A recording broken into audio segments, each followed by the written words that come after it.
Please don't forget to like, subscribe, and comment. Thank you so much. Join us at Like Learning School and experience a transformative education journey.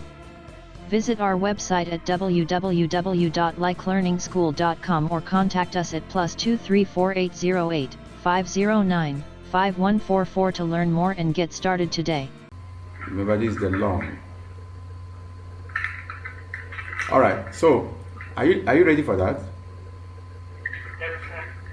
This part is what? The left atrium, is it not? Okay, let me just label it with LA, left atrium. Why this part is left ventricle, isn't it? This is right atrium, right ventricle. You know the human heart is divided into 4 chambers, isn't it? The atriums are at the top, left and right. It's also called auricle. Some call it atrium or auricle. So it's left atrium or left auricle, right atrium or right auricle. Then you have the left ventricle, which is down, and then the right ventricle. Okay, so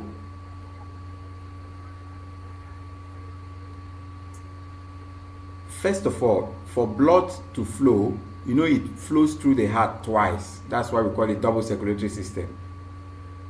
If it comes out of the heart, one side of the heart, it will go through the heart again the second time before it goes back to the lung, and back again to the heart, flows out of the heart the first time to the body, goes through the heart the second time, then to the lungs, and back to the heart again. The cycle continues. Now let's start from when it is flowing out.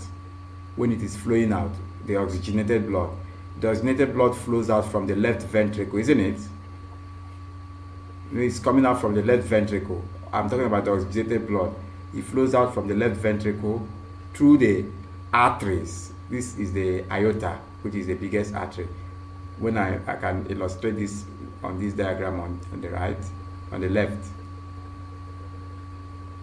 See it? It comes out from the left ventricle and enters into the aorta. This is the aorta, this biggest artery, aorta, where it now goes into the body or flows into the body. First of all, it comes out from the left ventricle. I hope you remember. So, from the left ventricle, it flows into the aorta, which is the biggest artery, and then from the aorta it can enter into the other parts of the body. Okay, so I was trying to tell you that the blood carries the oxygen and the glucose to the cells where respiration takes place. The blood, that's why it is called circulatory system. It's a transport system. The blood, the human blood, the blood generally, the function of the blood is to carry oxygen and glucose to the cells.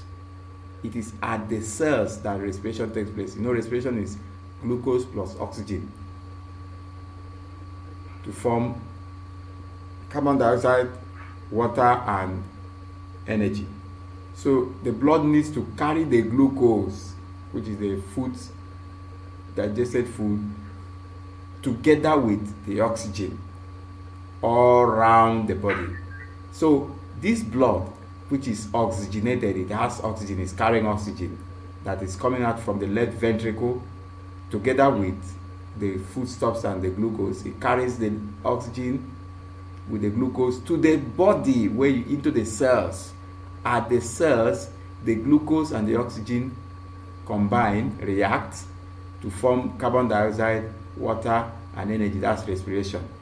After that, then remember, this is still the artery carrying the oxygenated blood, the main artery.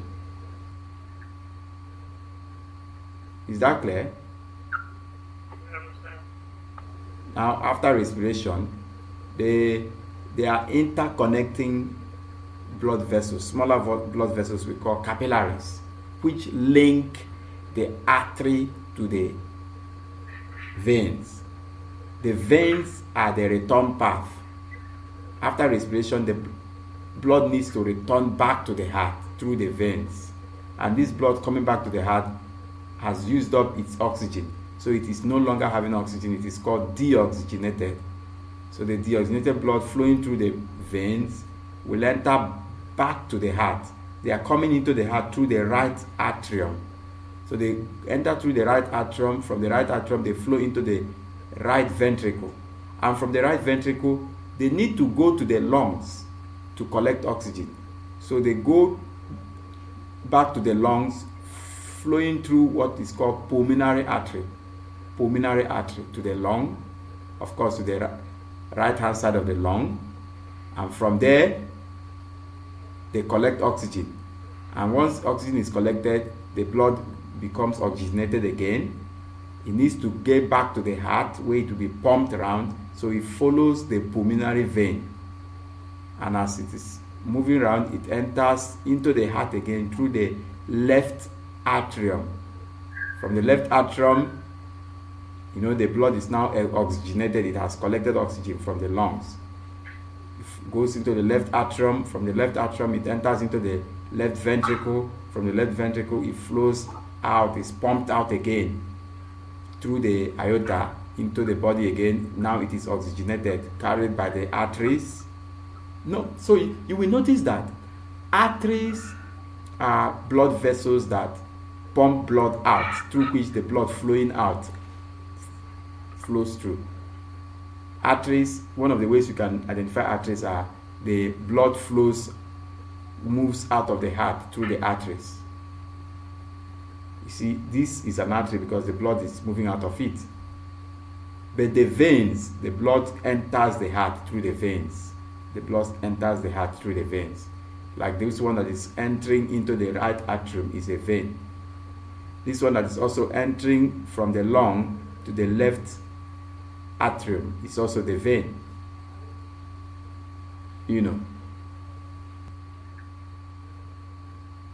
Is that clear?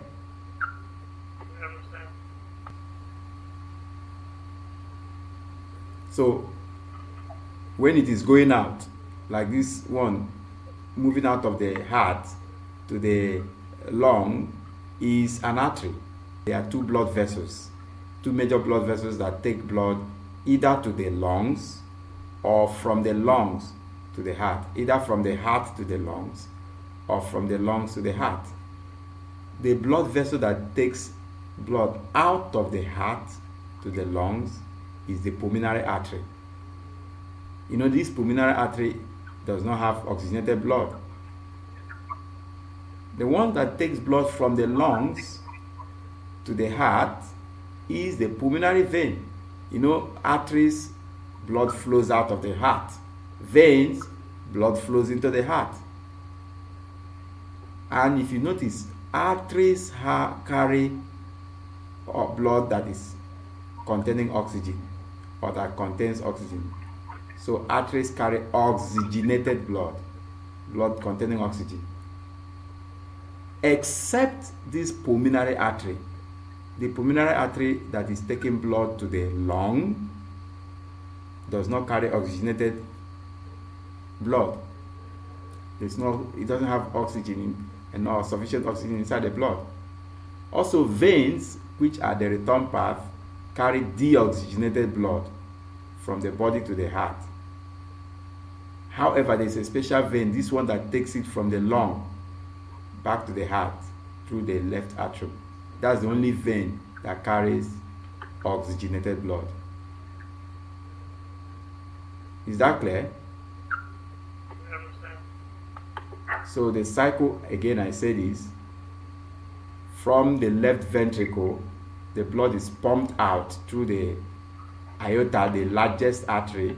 Then it follows the artery, because the blood is carrying oxygen. It follows the artery to the bodies, where the blood supplies glucose and oxygen to the cells. At the cells, respiration takes place, carbon dioxide is produced, water is produced, energy is released. Now, these arteries, we need to link up with the veins, which is the return path. The linking blood vessel is the capillary. So the capillary is connecting the artery to the veins. After respiration, the veins will return the blood to the heart again. And as they are returning the blood, they are also carrying the product of respiration like carbon dioxide and water. So they return the blood to the heart. The vein is now carrying blood without oxygen. So this particular vein is carrying deoxygenated blood. It returns it to the heart through the right atrium. From the right atrium, it flows into the right ventricle. From the right ventricle, it has to leave the heart through the pulmonary artery to go back to the lungs, where it will collect oxygen and becomes oxygenated again. Then it flows back to the heart again through the pulmonary vein. So you notice that the pulmonary artery, which is taking the deoxygenated blood, the blood without oxygen, into the lungs, this pulmonary artery doesn't carry blood with oxygen, so it carries deoxygenated blood.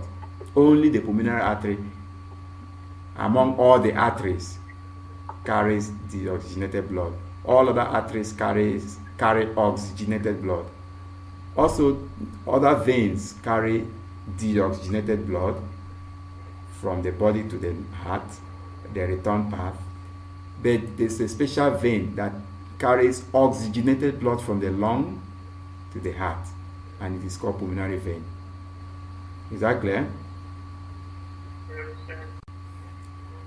This diagram on the left has more details, because this one on the right, I just used it to illustrate what is happening, the simple diagram for a double circulatory system of the human circulatory system. But this diagram on the left has more details. For instance, when the blood is coming from the left atrium and flowing into the right ventricle, from the left atrium, as the blood is flowing into the left ventricle, it has to pass through a valve called mitral valve. Look at the mitral valve. So the mitral valve is what is the valve which connects the left atrium to the left ventricle, the mitral valve. Also, as the blood is flowing from the left ventricle into the aorta, which is of course the main artery, it has to pass through a valve called aortic valve to enter into the valves, into the main artery, where it flows into the body. Okay, so there are also other valves. When the blood enters into the blood, when the blood flow through the veins enters into the right atrium, like when it enters into the right atrium through the veins, the deoxygenated blood enters into the right atrium. Actually, there are two atriums.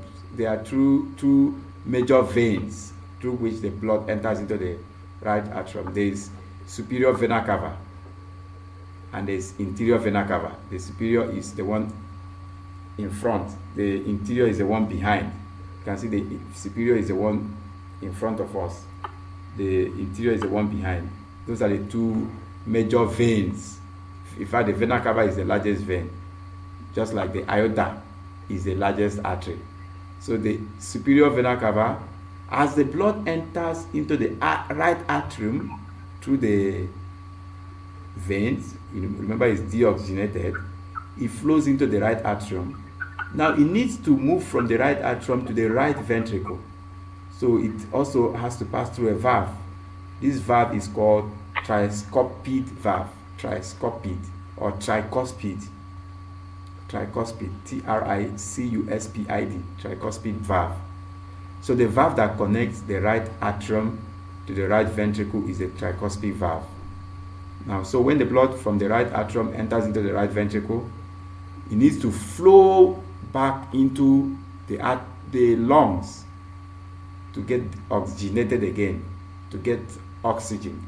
So as it is flowing from the right ventricle into the lungs, it passes through the pulmonary artery. There's a valve here which is called pulmonary valve. The valve through which the blood from the right ventricle flows into the pulmonary artery is called the pulmonary valve. So you notice a number of valves inside the heart. There is the mitral valve. Some people call mitral valve bicuspid mitral valve. The mitral valve is the valve through which the blood flows from the left atrium to the left ventricle through the mitral valve. And there's also the aortic valve. The aortic valve is a valve through which the blood flows from the left ventricle to the aorta, which is oxygenated blood carrying oxygen. Then it flows into the body. You know, the aorta is the largest artery, and this artery carries oxygenated blood. So as the blood is returning back to the heart again, flowing through either the superior vena cava or the inferior vena cava, that is the veins, and then it enters first of all into the right atrium. From the right atrium, it needs to follow a valve that takes it from the right atrium to the right ventricle, and I said that valve is the tricuspid valve. The valve links the right atrium to the right ventricle. Now this blood, being without oxygen, in other words deoxygenated, needs to go back to the lungs to collect oxygen. So from the right ventricle, it needs to flow to the lungs, passing through the pulmonary artery, and then there's also a valve through which it must flow from the right ventricle into the pulmonary artery. That valve is pulmonary valve. Okay, so these are the valves you have in the heart. And if you notice, the muscle on the left hand side of the heart is thicker than the muscle on the right hand side, because on the left hand side the blood is pumped out, so there's a bigger pressure that is required. That's why the muscle here is thicker. The muscle on the left hand side, this left hand side of the heart, remember it's the left hand side because it's the heart that is facing you. So this is actually the left hand side of the heart that is facing you. Don't think of it as your own left hand. It is the left hand side of the person facing you is thicker than the muscle on the right hand side. I think that's clear. Okay, so that's that. I will talk to you about the different blood vessels and how you can identify them. But let's look at the other question before we continue. Go to the previous page. Let's answer the entire question. Let's label all of them. I will be labeling it close to the figure, so that I can have, this place is D. Are you on the page? Share your screen.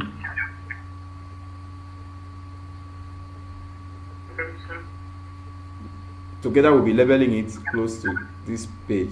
So what is A? Can we start with A? What is A?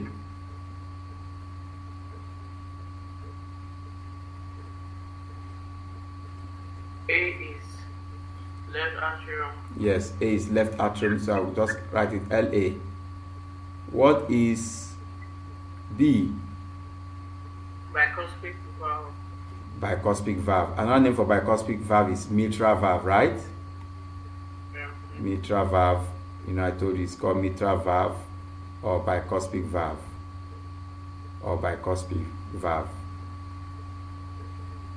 Bicuspid valve. What is C?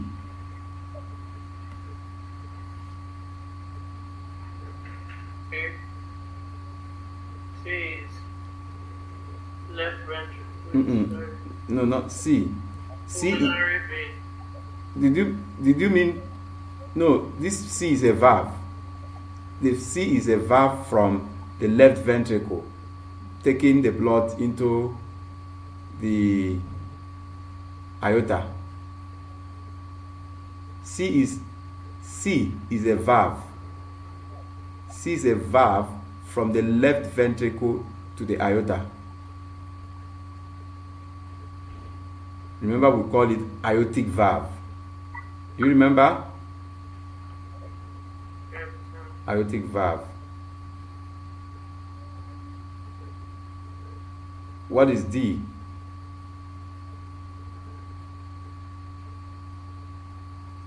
What's D? D is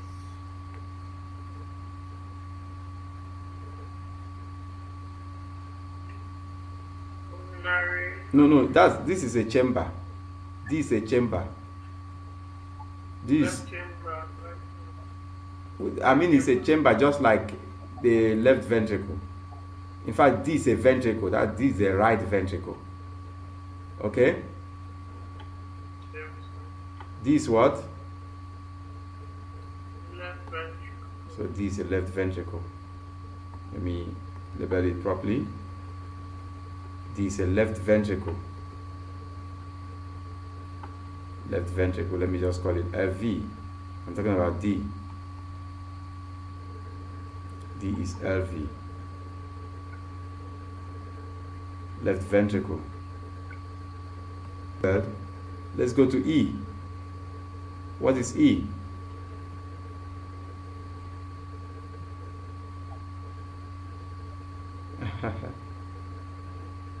What's E?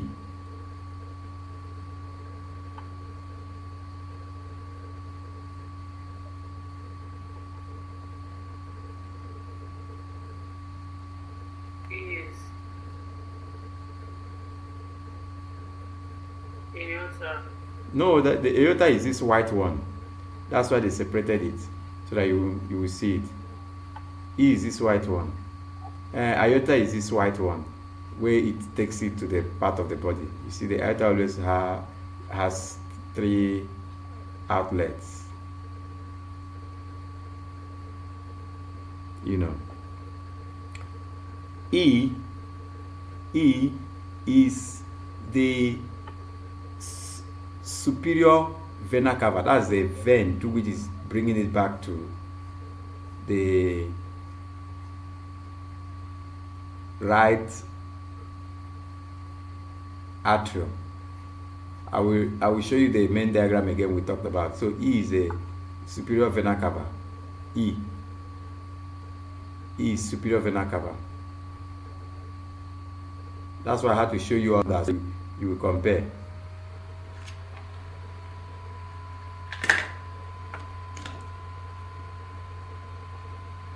So E is superior vena cava.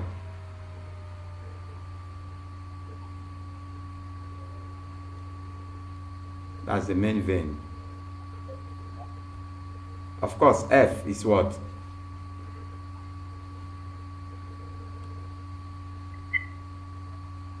Of course, F is the aorta. Go back to that diagram so that you can compare all of these things. The main diagram. Are you on it? You're supposed to be sharing your screen. Are you on the diagram?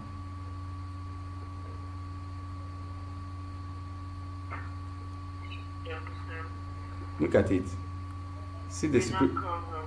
can you see superior vena cava, which is the main vein through which the blood is entering into the right atrium, and from the right atrium it flows into the right ventricle, from the right, passing through the tricuspid valve. From the right ventricle it flows into the pulmonary artery, passing through the pulmonary valve, and then it goes into the lungs, you know, where it has to collect oxygen.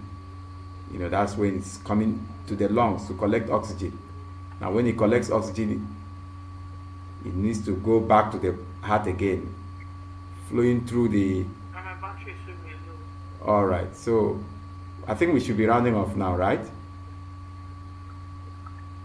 Is that okay? Yes, sir. Okay, so from the lungs it needs to flow back to the heart, passing through the pulmonary vein. And then if you see, that's the pulmonary vein where it enters into the left atrium.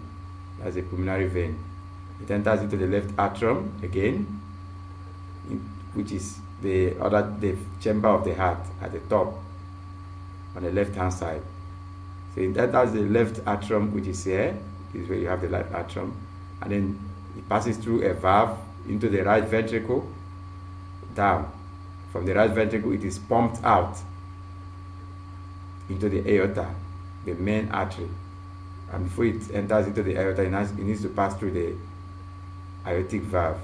And of course, before it moves from the left atrium to the left ventricle, it needs to pass through the mitral valve, which is also bicuspid valve.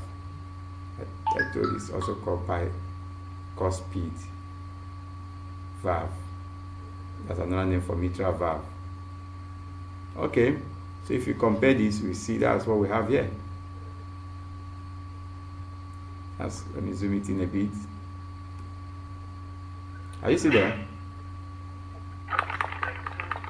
So that's what we have here. So you need to, it says name the structure labeled A. You name the blood vessels E and F. The blood vessels E, the structures we've named A to D is left atrium, B is mitral valve or bicuspid valve, C is aortic valve, D is left ventricle. Then the blood vessels E and F. E is what? E is superior vena cava, or you can just call vein. And of course, F is aorta or artery, main artery.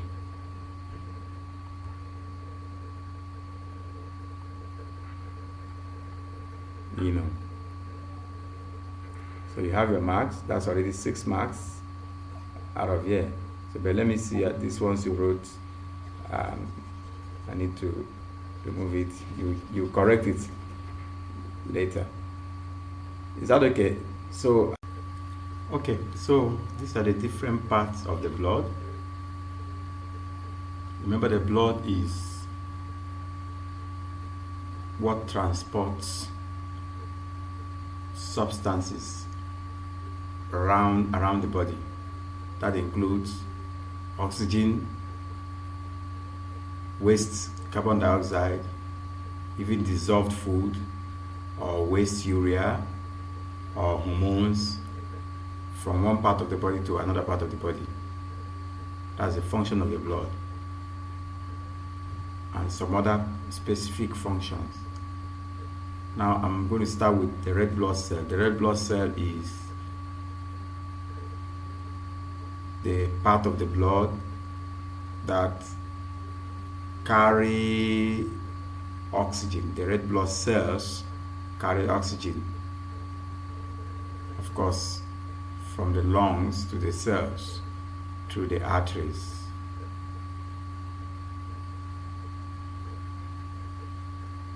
You know, oxygen is collected from the lungs to the heart, and from the heart it is pumped to the rest of the body through the arteries until it gets to the cells. The oxygen, together with the foods, dissolved food like glucose, oxygen will combine with glucose at the level of the cell, which we call respiration. Remember, respiration is glucose plus oxygen giving carbon dioxide plus water plus energy, and that takes place at the level of the cell. So the red blood cell is what the red blood cells carry the oxygen, and of course the red blood cells do not have a nucleus, so that they will have enough space to carry the oxygen by means of the hemoglobin they have, and there are a lot of them. Then we have the white blood cells. The white blood cells do have a nucleus. They have a nucleus. They fight against germs that enter the blood. So they're like the soldier of the body. That's the white blood cells. Then there's the platelets. The platelets are small pieces of cells. They do not also have nucleus. They don't have nucleus, just like the red blood cells. And their function is to help blood to clot if the skin is cut, so that the blood doesn't keep flowing out and being wasted, and the victim will lose so much blood. So they help in blood clotting. Now finally is the plasma. The plasma is a liquid that carries most of these constituents of the blood. It is in the plasma that the blood cells float. I mean, the red blood cells and the white blood cells all float in the plasma. It's a yellow liquid. Of course, it carries waste carbon dioxide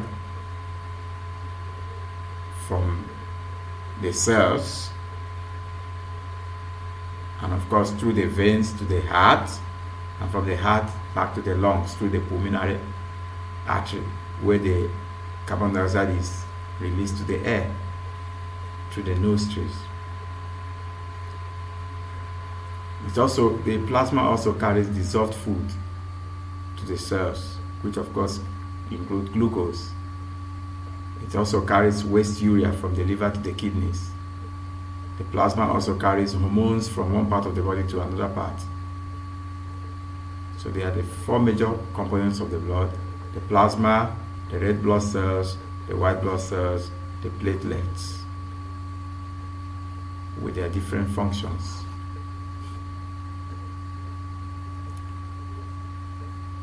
So out of these, only two are carrying substances. The red blood carries oxygen, while the plasma carries most of the other components, including carbon dioxide, dissolved food, which is glucose, and other dissolved food, waste urea from the liver to the kidneys, and hormones from one part of the body to another. So those are the four components of the blood. Now, the blood needs to flow through vessels. There are three vessels. There are three different vessels. There's the artery, there's the vein, and there's the capillary. The function for the artery carries oxygenated blood away from the heart. That's blood containing oxygen. The oxygen needs to be taken to the cells, so the blood flows through the artery.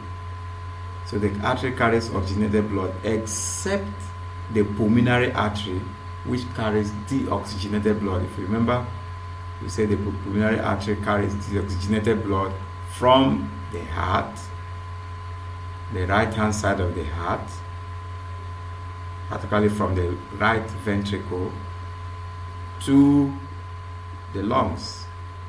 So the pulmonary artery carries deoxygenated blood from the heart to the lungs, where the blood needs to collect oxygen before they continue their mission again around the body. So the artery, I have said, carries oxygenated blood, except pulmonary artery, which carries deoxygenated blood. The artery has a small and narrow lumen. The lumen is the opening through which the blood flows. Why does it have a small and narrow lumen? Because it has thick walls of muscle. You can see the green stuff is the thick walls. The red one is a small lumen compared to that of veins, which has large lumen. Now, the thick walls of the artery is necessary because arteries carry blood at high pressure out of the heart. Remember, arteries carry blood out of the heart. Veins carry blood into the heart. So the blood is flowing with a high pressure when it's coming out of the heart. That's why it needs a larger or thicker walls for the artery to withstand that high pressure of blood being pumped out of the heart, flowing through the arteries. So arteries have thicker walls. Of course, muscular walls, largest in aorta. The largest artery is the aorta. Of course, it has muscular walls. We've talked about it, thicker muscular walls. Now, the vein carries deoxygenated blood that doesn't contain oxygen again, from the body parts, particularly from the cells, back to the heart. Anyway, from the body parts back to the heart. Now, veins carry deoxygenated blood because they need to return the blood back to the heart where the heart pumps it to the lungs to collect oxygen again, and then it flows back to the heart, then from the heart again to the body, from the body to the heart again, as we already illustrated. Now, the veins carry deoxygenated blood except the pulmonary vein. The pulmonary vein needs to bring the oxygenated blood from the lungs to the heart. So it's only the pulmonary vein that carries oxygenated blood with oxygen. Only the pulmonary vein, because it's bringing the blood from the lungs to the heart through the left atrium. So the vein has a large lumen, a larger volume of blood flows through it because the walls are thinner. And of course the vein needs to have valves because the pressure of the blood through the veins is the return path. The blood is not at a high pressure. In fact, the pressure is low or lower compared to that flowing through the artery. The pressure of blood flowing through the vein is lower compared to the one flowing through the artery. So there's no need for thick walls. That's why the walls are thinner. And because the pressure is low, it needs valves so that the blood doesn't flow backwards. The valves will stop the blood in the veins flowing backward. There's no need for valves in arteries because the pressure is already high, so it will be one directional. So just maintain it in one direction since it has a high pressure. That's for the arteries. But for the veins, the pressure is not that much high, so it needs to have valves to prevent the blood from flowing backwards. And of course, thinner walls because the pressure is lower, large lumen because a higher volume of blood will flow through. Now, the last blood vessel among the three, artery, vein, the last one is the capillary. The capillary is like the linkage between the artery and the vein. In fact, it is so tiny that you have capillaries connecting directly to the cells. It takes care of diffusion of gas and nutrients from blood to the cells of the body, and it's very small. It has a very small lumen because itself is very small. It can be so small that a particular capillary can actually take blood to a particular cell. So it has a very small lumen and it has a very thin wall. And of course, it has semi-permeable walls for the transportation of gases and nutrients. There's need for diffusion of gases, so the walls are semi-permeable. So these are the three blood vessels: artery, vein, and capillary. In summary, arteries carry oxygenated blood except pulmonary artery. Veins carry deoxygenated blood except the pulmonary vein. Capillaries takes care of diffusion of gases and nutrients from the blood to the cells of the body. Now, concerning lumen, the pipe through which it flows, the artery has a small and narrow lumen because of a thick muscular wall. The vein has a large lumen because of a thin muscular wall, thin wall. The capillary, being very thin, has a very small lumen and it has a very thin wall. Now, the largest artery is the aorta.